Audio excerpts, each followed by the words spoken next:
A church full of grace. The News Church.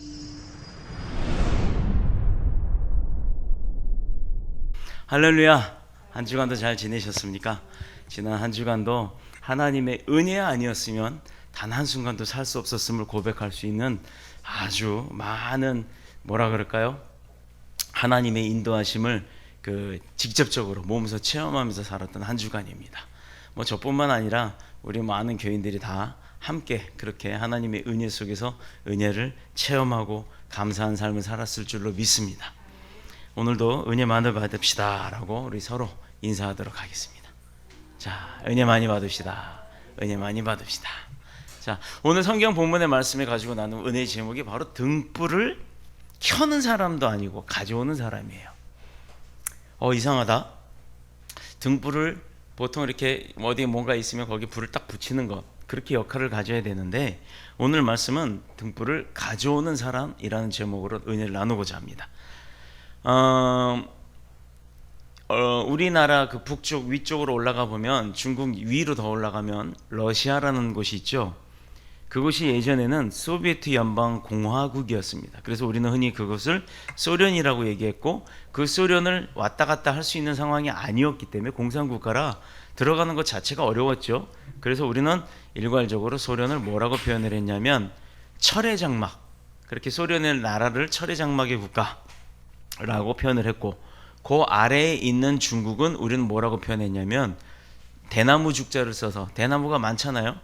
중국 대나무 죽자를 써서 죽의 장막, 이렇게 표현을 했습니다. 그렇다 그러면 러시아 그리고 중국, 우리나라와는 가까운 곳에 있지만 다니기가 어려웠던 곳이에요. 왜? 베일에 감싸여 있다. 그 나라를 알아볼 수가 없다, 들여다볼 수가 없다 해서 베일에 감싸여 있다. 그래서 무슨 장막, 이렇게 표현을 했던 겁니다. 그런데 중국에 이제 얼마 전에 돌아가셨지만 등소평이라고 하는 주석이라고 그러나요? 그 등소평이라고 하는 사람이 있었을 때 70년대 말부터 중국이 경제 개방을 하기 위한 정책을 피웠는데, 그 경제를 개방한다는 게 불가능했잖아요. 공산국가다 보니까. 그래서 도광양회라고 하는 말을 썼다고 합니다. 제가 그때는 중학생 때밖에 안 되었기 때문에 그 나라가 무슨 말을 하고 무슨 정책을 펴는지는 잘 몰랐었습니다만, 공부를 좀 하다 보니까 등광양회라고 해서 그 뜻은 뭐냐면 빛을 감추고 오래도록 은밀하게 힘을 기른다라는 뜻의 사자성어 같은 그 네자의 한자어였어요. 등광양회. 그래서 그동안은 미국을 비롯해서 많은 이제 큰 나라들, 선진국이라고 하는 나라들과 분쟁거리가 없었습니다. 중국은 그냥 숨어 살았던 거예요. 땅덩어리는 크나 능력도 있고 뭔가 있었지만 외국에 대한 비춰지기를 이 나라는 아무것도 안 하는 공산국가, 가난한 나라, 이렇게로만 인정이 됐던 거예요. 실제로 가난하기는 했었어요. 자, 그 뜻은 그 일은 왜 그랬냐면 많은 분쟁거리가 생김에도 불구하고 중국에 막 이렇게 공격을 당하고 어떤 땅덩어리가 우리나라 거다 누구네 거라 막 이렇게 싸움이 분쟁이 있어도 중국은 그때 당시에는 힘을 키우기 위해서 말을 안 하고 그냥 묵묵히 있었던 겁니다. 그래서 그동안엔 미국을 비롯해 다른 나라와 분쟁이 될 일이 생겨도 그냥 인내하면서 넘어갔던 거예요. 등소평은 죽기 전에 그런 자세로 중국을 100년간 유지해라, 최소 100년간 유지해라라고 유언을 했는데 지금 100년이 안 됐죠. 얼마 전 중국의 무슨 굴기, 군사 굴기, 그 다음에 일로 운동, 실크로드를 중국 땅을 거쳐서 다시 유럽과 연결하겠다는 일로 하나의 길로 연결한다는 그런 이제 드러내기 시작하는 정책을 피기 시작했는데 이제 중국 70년밖에 안 됐거든요. 그런데 여기저기서 그렇게 드러나기 시작하니까 중국이 여기저기서 분쟁이 일어나요. 땅덩어리가 크니까 유럽 쪽으로는 구라파 쪽에서는 어디예요? 티벳과의 전쟁이 있고, 또 남쪽으로는 어디예요? 동남아시아 쪽에 무슨 바다의 섬 때문에 싸움이 일본하고 있죠. 또 우리나라는 아니지만 북한 국경을 통해서 우리나라 고조선 땅 이 지역 전체, 우리나라 한반도 자체가 중국 땅이었니 어쨌니 지금 이따위 소리를 하고 있지 않습니까? 그리고 고조선 시대 고구려 쪽 광개토 대왕이 있었던 그 역사적 사명들 있었던 그 땅들, 그런 역사들을 다 없애고, 심지어 백두산도 장백산이라는 이름으로 북한에 있는, 한반도에 있는 산이 아니라 중국에 있는 산이라고 이런 식으로 우기고 있어요. 자, 분쟁이 막 생기죠. 이게 우리나라의 주변의 상황입니다. 자, 그런데 기독교 2000년의 역사를 보면 시대마다 세상은 그 생명의 빛을 어떻게 보면 덮어버리고 심지어는 꺼버리려고 하는 그런 일들이 많았다라는 겁니다. 로마 제국은 우상 숭배와 황제 숭배를 강요했고, 유일하신 하나님 한 분만을 믿어야 했던 유대인들은 로마의 그 강압적인 정책, 황제를 신처럼 모시게끔 하는 그런 우상주의를 도저히 할 수 없다. 우리는 우상을 섬길 수 없다. 우리는 유일하신 하나님 한 분만 믿을 것이다 라고 했기 때문에 죽임을 당하는 일들이 있었고 핍박을 당하는 일이 있었습니다. 그래서 그들은 나중에 카타콤이라고 하는 지하 세계로 땅을 파고 들어가서 굴을 파서 그 안에서 살기까지 했어요. 심지어는 그 카타콤에서 지금 발견된 카타콤의 유적은 가보면 순전히 해골밖에 없어요. 해골로 벽을 쌓아놨습니다. 무너지지 않게 해골을 지탱을 해서 벽을 기둥을 세워놓고 이렇게 해놨어요. 항아리 모양처럼 예쁘게 쌓는 뺑그랗게 돌아가는 그 모든 도구가 뭐냐면 벽돌이 아니고요, 사람 죽은 해골들로 쌓아놓은 거예요. 기둥을 받쳐놨다 이 말입니다. 그렇게 오랜 세월 동안 많은 유대인들이 로마의 핍박을 피해서 숨어 살았어요. 자, 왜? 천황을 그 황제를 신으로 신격화했기 때문에, 그걸 거부했기 때문에. 또 우리나라 한번 볼까요? 우리나라 얼마 전이잖아요. 일제시대 때 일본 천황을 신으로 모셔라, 신사참배해라 라고 했는데 그거 거부했던 많은 기독교인들이 순교당했습니다.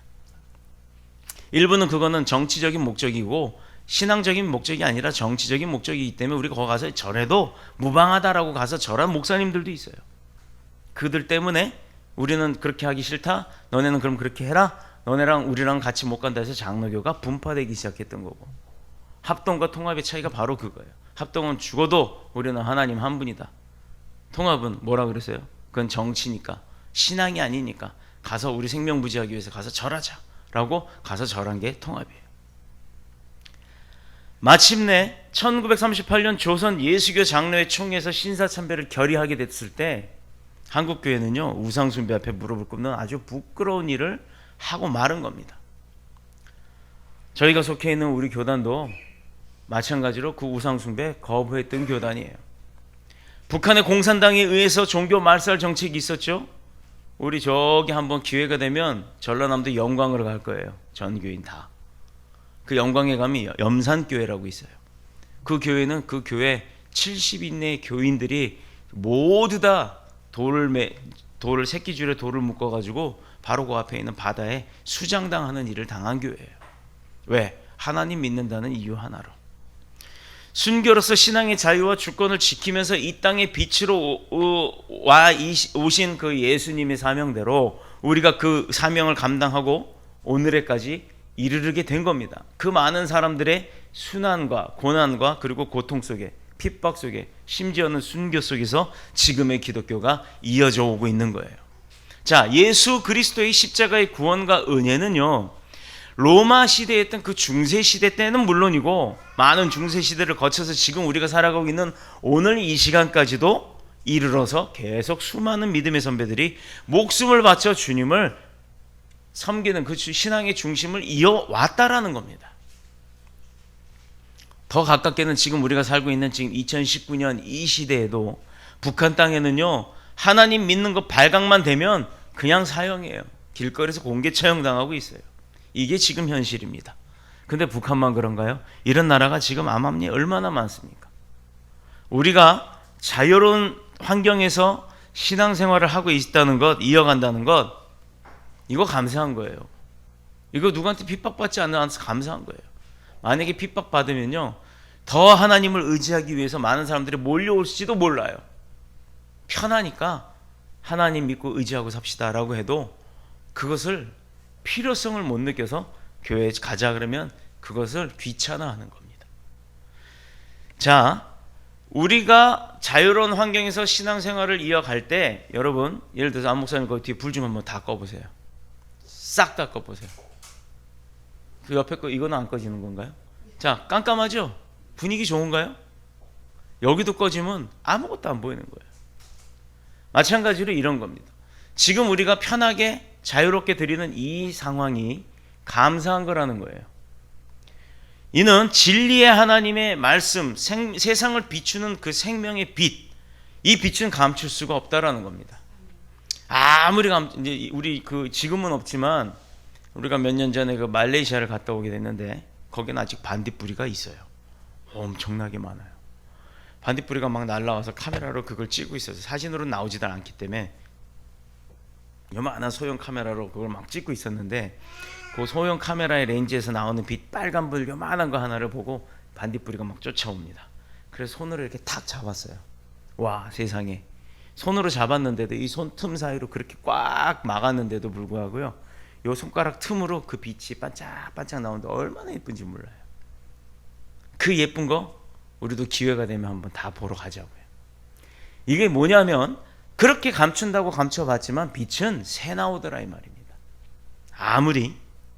아무리 세상에 어떤 억압이 있다 그래도 그 억압 속에서도 이 예수 그리스도의 빛, 생명의 빛은 그렇게 감추고 싶어 감춰도 새어날 수밖에 없다라는 거예요. 이는 하나님의 말씀이 세상을 비추는 광명이 비치고 생명이 비치고 죽음에서 사망에서 생명으로 이끌어내는 그 기쁨의 빛이 될 수밖에 없기 때문이에요. 바로 진리의 등불이기 때문입니다. 자, 오늘 이 등불을 가져온 사람 누구겠어요? 예수님일까요? 예수님이 등불이잖아요. 그 예수님을 전해주는 바로 저와 여러분들이 이 등불을 가져오는 사람입니다. 어디로 가져가겠어요? 어두운 곳으로 가져가는 거예요. 병든 곳으로 가져가는 겁니다. 신앙이 없는 곳으로 가져가는 거예요. 아픈 자를 그래서 위로도 가고 치료할 때 그 사람 위해서 기도도 해주고 그래서 그런 것들이 다 필요한 겁니다. 마태복음 5장 13절에 보면 성도를 가리켜 이 세상에 뭐라 그랬어요? 빛과 소금. 자, 14절에 가서는 너희는 세상의 빛이라 산 위에 있는 동네가 숨겨지지 못할 것이다. 이렇게 말씀을 하셨습니다. 15절에 가면 오늘 본문과 동일한 내용의 말씀을 또 해요. 왜 빛과 소금을 비유하면서 왜 이 세상 가운데 믿음을 가진 사람들이 그 빛의 역할과 소금의 역할을 해야 하는지를 몇 번에 걸쳐서 설명을 해주고 계십니다. 그런데 오늘 본문의 제목이 등불을 가져오는 사람이라고 했는데 본문의 말씀의 원문을 보면 사람이 등불을 가져오는 게 아니라 등불 자체가 우리한테 온다라는 것을 알 수가 있어요. 이게 핵심입니다. 등불이 우리한테 와요. 등불이. 그렇다면 이 등불은 사람의 손에 들려서 움직이는 어떤 피동적 수동적 어떤 등불이 되는 게 아니죠. 능동적인 등불이라는 겁니다.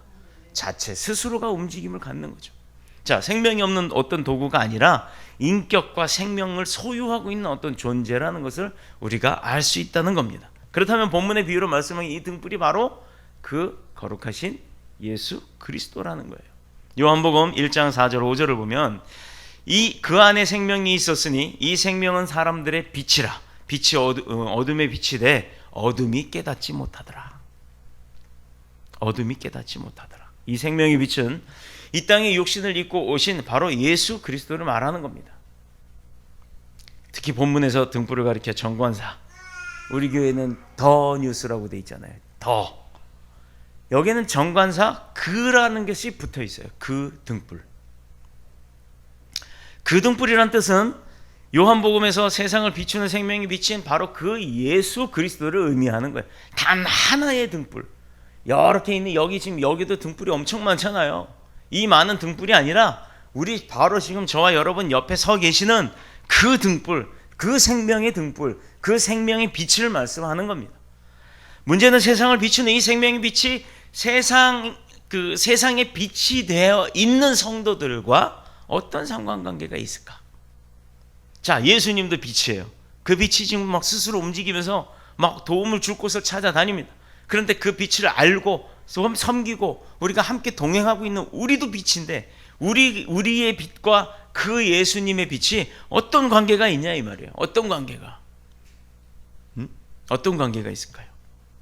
성도는 처음부터 세상의 빛이 드러나는 그런 존재가 아닙니다. 우리 촛불 있잖아요. 촛불. 그 촛불을 생일 케이크에 보면 촛불이 여러 개가 이렇게 있잖아요. 근데 그 촛불 여러 개가 있는데 그 중에 처음에 성냥 하나 탁 켜가지고 1번 촛불 붙여요. 그 다음에 또 다른 촛불을 붙여요. 어떻게 돼요? 촛불 성냥 하나가 계속 그 불을 붙여주죠. 그러면 나중에 그 성냥 하나는 불이 탁 꺼진다고 쳐도 나머지 불은 어떻게 돼 있어요? 계속 붙어 있잖아요. 계속 붙어 있는 이유가 뭐겠어요? 하나의 촛불이, 저 성냥의 불이 나중에 초 여러 개, 심지어 100살이면 100개가 될 거 아닙니까? 다 그 불을 붙여서 생명력을 유지시키는 거예요. 자, 그러면 예수님 불이, 등불이 성도들로서 살아가는 우리 믿음을 가진 사람들한테 오셔서 툭 치면 불이 붙는 거예요. 어떤 불? 성령 불이 붙는 겁니다. 생명불이 붙는 거예요. 빛으로 오신 예수 그리스도를 영접하고 그 빛이 내 안에 계심으로 말미암아 나도 등불이 되는 거예요. 그게 바로 우리와 주님과의 등불 연관관계입니다. 자, 그렇다면 예수 그리스도로 말미암아서 세상에 빛이 된 성도들의 사명이 뭘까요? 예수님이 몸소 보여주셨잖아요. 십자가에 달려 돌아가셨으니까 나도 여기 매달려서 가야 되나요? 그게 아니죠. 주님이 오셔서 등불을 붙여주셨잖아요. 그러면 우리가 제일 쉽게 할 수 있는 게 우리도 가서 툭 치는 거예요. 터치해서 그에게 불을 심어주는 겁니다. 그게 우리 사명이에요.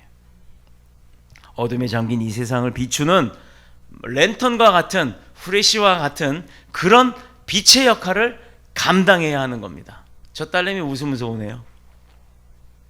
자, 잘 봤구나. 우리 유나를 위해서 박수 한번 쳐줄까요? 저 딸이 지금 수시 시험을 보고 예배 드리러 왔어요. 저 딸이 저런 믿음이에요. 얼마나 감사합니까? 저 딸에게도 우리가 가서 툭 쳐가지고 빛이 심어진 겁니다. 저 딸이 이제 또 다니면서 툭툭툭 치고 다니면서 다 빛을 심을 거예요. 그게 바로 하나님과 우리와의 연관관계라는 겁니다. 다시 말해서 이 세상의 한가운데로 오신 빛 대신 예수 그리스도를 내가 마치 보이기만 하면 가서 얼마나 안아보고 싶겠어요. 삭개오가 어땠습니까? 그 높은 무화과 나무, 돌무화과 나무, 뽕나무라고 표현되어 있지만 돌무화과 나무입니다. 그 나무 위에, 저 그림보다도 더 큰 나무 위에 올라가서 예수님 지나갈 때 그 먼 발치에서라도 그 모습을 보기 위해서 올라갔었던 거예요. 근데 우리는 그 삭개오야 내려오라 했던 그 예수님이, 우리는요 주님 하면 와서 안아주시는 분이라는 거예요. 얼마나 행복한 사람들입니까? 온 세상 땅끝까지 가져가서 그 빛을 비추는 사명을 다 감당해야 될 줄을 믿습니다. 그래서 우리가 지금 기도하고 있죠. 2020년 1월 12일 오후 6시 40분 비행기 타고 캄보디아를 갑니다. 이번에는요 교회 안에서만 하는 게 아니에요. 그 슬램랑 시장 복판 한복판에 거기서 악기 켜놓고 그 많은 캄보디아 영혼들에게 외쳐댈 겁니다. 뭐라고요? 그들이 알아듣든 말든 한국말로 찬양해요. 영어로 찬양해요. 무슨 바빌론이에요 그거? 리버스 오브 더 바빌론 하는 그 팝송 같은 거 있죠. 그 팝송 아니에요. 찬양입니다. 그 가사 뭔지 아세요? 그 가사 시편 말씀입니다. 찬양이에요. 찬양. 남들은 그게 가요인 줄 알아요. 보니엠이라고 하는 가짜 팀이에요. 그거 진짜 팀 아닙니다. 보니엠이라고 하는 그 사람들이 일대기가 애매하죠. 그 찬양 해갖고 우리 가서 거기서 그걸로 오프닝 할 거예요. 그러고 나서 예수 사랑할 겁니다. 예수 찬양할 겁니다. 자, 어느 선교팀이 그렇게 합니까? 우리가 할 수 있는 일이에요. 우리에게 주신 사명이에요. 저는요 디노아라고 하는 이 찬양팀과 함께 같이 갈 수 있는 게 얼마나 행복한지 몰라요. 그리고 사실은 얼마 전에 디노아랑 같이 가야겠다라는 마음이 있었고, 여기서 기도를 할 때 2시간 반을 펑펑 울어서 눈이 이만해진 적이 있었어요. 그 은혜에 감사해서. 근데요 사실 저는 그 팀이 갈 수 있을까 모르는 상황에서 그냥 혼자 기도하다가 하나님 명령을 하십니다. 야, 너 캄보디아 선교 가고 싶다고 했지? 가. 그 팀과 가. 교인들 갈 수 있으면 다 데려가 라고 하는데 저는 두려움이 왔어요. 하나님, 그 팀이 우리 교인이 아니잖아요. 갈 수 있을지 저 모르는데요. 그냥 선포해 라고 했더니 그 팀들이요 뭐라 그런 줄 아세요? 간다 만다 말을 안 해요. 그래. 간다 만다 말을 안 해요. 그래서 사실 선포는 했지만 대답이 없어서 두려웠어요. 그래서 속으로 기도했습니다. 하나님이 움직여주세요. 저 사람들이 어떤 형편인지 모르지만 하나님께서 만지시면 그들이 다 동화될 줄을 믿습니다라고 그날 금식을 하면서 기도를 했어요. 그런데 어떤 일이 벌어졌습니까? 그 다음 주간에 가실지 안 가실지 말씀이 없으셨더니 다 가는 걸로 이미 알고 계셨던 거예요. 이게 하나님이 하신 일입니다. 할렐루야. 하나님이 이런 분이에요. 그렇게 축복 주시기 위해서 하나님께서 우리에게 사명 감당하게 하십니다. 바로 등불을 가서 비추라라고 얘기하시는 거예요. 거기 가보시면 알아요. 해만 지면 보이는 게 없는 나라예요. 집에서는 불을 켜니까 보이죠? 길거리 나가보세요. 가로등이 있어요? 뭐가 있어요? 아무것도 없어요. 그나마 그 나라 현지인들도 해지면 아무도 차 타고 오토바이 타고 돌아다니지 않습니다. 사고 나니까. 그런 나라에 가서 우리는 뭘 한다? 찬양의 등불을 비추는 거예요. 얼마나 신납니까? 저는 기대가 되고 있어요. 며칠 전에 꿈도 꿨어요. 막 환상도 봤습니다. 하나님이 역사를 하실 줄 믿고 우리는 준비합니다. 함께 가지 못하는 성도들은 이곳에 남아서 그 기간 동안 계속 기도해 주셔야 돼요. 이 선교는요, 사탄의 역사가 많기 때문에 그 선교를 위해서 중보하는 기도팀이 있어야 합니다. 아는 주위 분들에게도 막 연락을 해서 우리가 며칠부터 며칠까지 가면 이제 기도 카드 만들 거예요. 그걸 나눠드리면서 기도해달라고 꼭 부탁하세요. 자, 이렇게 등불은 어둠을 밝히기 위한 도구예요. 그렇다면 당연히 높은 곳에 두면 등대빛처럼 높은 곳에다 두면 멀리까지 그 사방을 두루 비추겠죠. 그게 상식이죠. 그럼에도 불구하고 예수님은 이 등불을 돛박과 같은 것으로 덮어버리거나 혹은 평상 마루 같은 아래에다가 두어서는 안 된다라고 말씀을 하고 계시는 겁니다.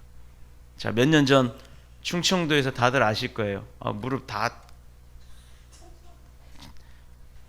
방으로 데려가 아예. 그러면 이거 옷 이거 제가 왜 이러는지 아세요? 왜 이렇게 자꾸 웃는지 아세요? 우리 교회는 한 살배기 아이가 있습니다. 얼마나 신나요? 한 살배기 아이가 교회에 있다라는 거. 유아죠. 아직 유아라고 해야 되죠. 유아부터 장년까지 교회에서 모두 이렇게 한 식구가 돼서 예배할 수 있다는 게 얼마나 행복한지 몰라요. 자, 그래서 몇 년 전 충청도에서 있었던 얘기인데 친구의 아내를 성폭행을 한 사람이 있었어요. 그래서 남편과 그 성폭행을 당한 부부가 고소를 했어요, 그 사람을. 근데 재판을 했는데 그 성폭행을 한 친구가 무죄가 나왔습니다. 그러니 얼마나 황당합니까? 그러니 이들이 할 수 있는 게 없었어요. 어디다 호소할 방법이 없어서 결국은 피해자 부부가 함께 동반 자살을 하고 말았습니다. 자신들의 억울함을 법이 해결해 줄 줄 알았는데 그 법조차도 그 사람을 옹호하는 아주 엉뚱한 결과가 나오자 자신들이 힘들었던 더 이상 그 일을 감당할 수 없다 싶으니까 그냥 극단적인 선택을 하고 말았어요. 충격적인 일이었습니다. 피해 입은 사람은 자살 행위의 이면에는 법을 집행하는 그 사법부에 대한 불신이 깊이 깔려 있었던 겁니다. 자, 법이 이 세상에 존재하는 목적이 뭔가요?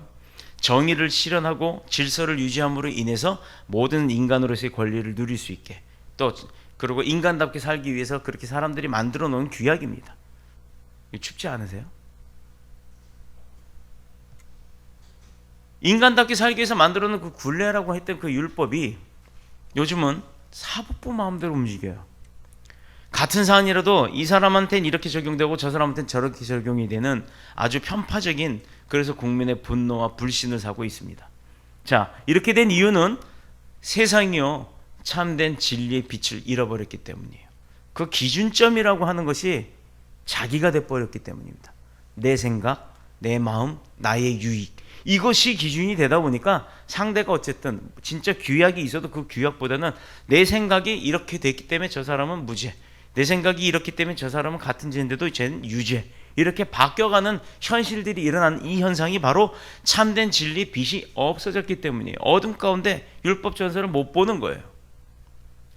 이사야 선지자는 빛을 잃은 이 시대를 미리 내다보았습니다. 그리고 단언하며 선언한 게 있었어요. 뭐라고 했냐면 공의대로 소송하는 자도 없고 진실하게 판결하는 자도 없도다. 자, 이게 이사야서 59장 4절의 말씀이에요. 이게 비록 지금 이야기였겠습니까? 구약 시대 때, 그 시대 때 이야기겠죠. 그러나 보세요. 그 시대 때도 그랬고 그래서 굉장히 고난을 받았죠. 지금 이 시대도 그렇게 가고 있다는 얘기입니다. 그럼 그 뒤에 올 게 뭐라고요? 결국엔 하나님의 심판밖에 없는 거예요. 자, 그러므로 정의가 우리에게 멀고 공의가 우리에게 미치지 못한즉 우리가 빛을 바라나 어둠뿐이요 밝은 것을 바라나 캄캄한 가운데 행한다. 자, 이것은 이사야서 59장 9절의 말씀입니다. 이 시대가 포악과 패역과 배신과 거짓말을 잉태하고 있다고 이야기를 하는 거예요. 저와 여러분이 지금 이런 시대에 살고 있습니다. 시대가 참된 빛을 잃어버리고 나면 어둠이 깔릴 수밖에 없는 거고 정의에 무지한 자들이 포악한 자들이 판을 칠 수밖에 없는 거예요. 법보다 주먹이 가깝다는 거예요. 법보다 힘이 가깝고 법보다 돈이 더 힘이 있다라는 겁니다. 요즘 국가가 돈도 공짜로 주고 여기저기 마음껏 막 퍼주고서 뭐 한다 그러면 뭐 청년들한테 대출도 막 거의 공짜로 주다시피 하고 뭐 집도 준다 그러고 막 하고 이래 선심을 많이 쓰죠. 너무 좋아요. 대한민국 살기 참 좋은 나라예요. 웬만큼 아프면 병도 다 치료해 줍니다. 한때 우리나라도 선거 때가 되면요 눈먼 돈들이 막 흘러나와 갖고 그 눈먼 돈 주는 사람을 찍어주는 그런 아이러니한 일들이 있었을 때가 있었어요. 그것뿐만 아니라 국가가 엄청난 빚을 졌음에도 불구하고 선심성 복지 정책을 핌으로 인해서 국가가 부도난 적도 있었습니다. 왜 그렇게 했을까요? 왜?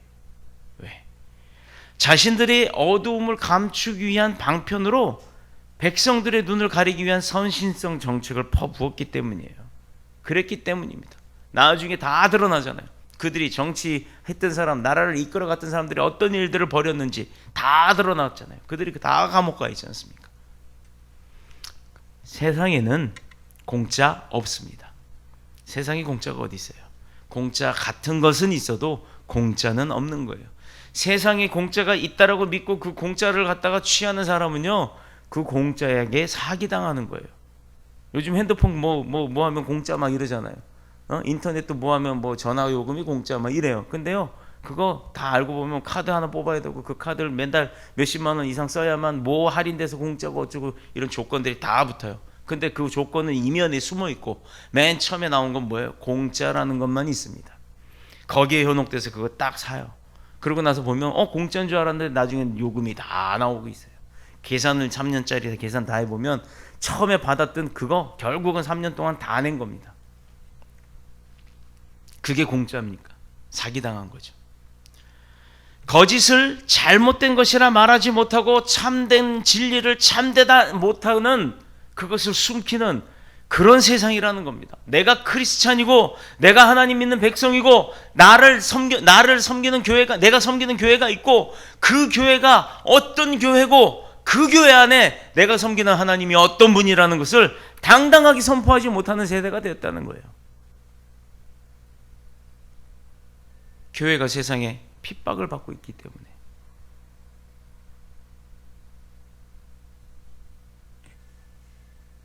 안 목사님, 지금 밖에 뭐가 온 것 같아요. 그 학원 저 2층에 책상 위에 스타렉스 키가 있어요. 그거 가지고 가셔서 차를 옮기셔야 될 것 같아. 자, 계속해서 가겠습니다. 예수 그리스도는 이 땅에 생명의 빛으로 오셨어요. 혹시 교인들 가운데 여기 길에다가 차 대놓으신 분들이 있나요? 그럼 차 이동하셔야 돼요. 지금 띵똥띵똥이 그 뭐 카메라 찍으러 온 차 소리예요. 어둠 속에 속한 사람들은 그분을 잡아다가 십자가에 못 박혀 죽이려고 했던 거예요. 근데 그분이 사실은 그럴 뿐이 아니잖아요. 문제가 있었습니까? 자, 그분을 잡아다 십자가에 못 박이 죽이고 말았어요. 결국엔 이유는 그들이 빛을 싫어했기 때문입니다. 그러나 그분은 3일 만에 사망과 흑암의 권세를 깨뜨리고 부활하심으로 말미암아 온 세상에 다시 살아나신 영원한 생명의 빛이 되신 거예요. 자, 그러므로 그분을 믿고 따르는 기독교는 어떤 종교입니까? 어둠을 비추는 빛의 종교예요. 생명의 종교예요. 사망의 권세에 사로잡힌 이 세상에 영생과 진리를 나누는 생명, 또 그 자체가 되는 게 바로 기독교입니다. 그렇다면 세상에 만연한 이 어둠과 죄악을 무엇으로 몰아내야 하느냐? 힘으로, 무력으로, 돈으로, 권력으로? 아니요. 그냥 하나님의 사랑 한 가지면 되는 겁니다. 오직 예수 그리스도 십자가의 복음만이 생명을 주고 소망을 주고 또 새롭게 만드는 줄로 믿습니다. 교회가 받은 사명이 바로 그것이고, 등불을 가져다가 등경 위에 두어서 어두운 방 안을 고루고루 다 비출 수 있는 역할을 하는 것이 바로 교회가 해야 할 일이요, 저와 여러분들이 해야 할 일인 줄로 믿습니다. 본문 22절에 숨긴 것이 드러나지 않음이 없다라고 했습니다. 어떨 때?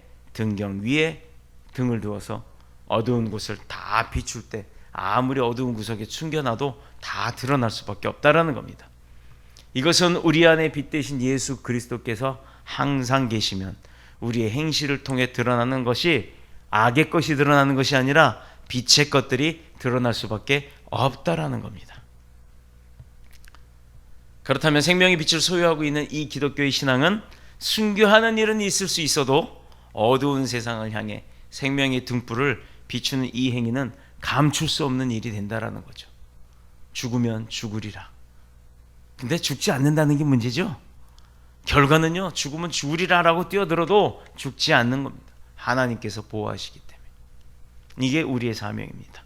그러므로 예수님의 말씀대로 우리가 가진 이 생명의 빛을 더 높은 곳으로 가지고 가서 온 세상을 덮고 있는 그 죄와 죽음과 고통과 불의 속에 있는 그 불쌍한 영혼들을 위해서 몰아내 줄 수 있는 아주 광명의 빛으로서 비추는 역할을 다 하시는 저와 여러분들이 되시기를 축복합니다. 그러므로 이사야 선지자는 이스라엘 향해서 이렇게 얘기를 해요. 야곱 족속아 오라, 우리가 여호와의 빛에 행하자. 또 미가 선지자가 뭐라고 얘기하냐면 미가서 7장 8절에 어두운 데 앉을지라도 여호와께서 나의 빛이 되실 것이다.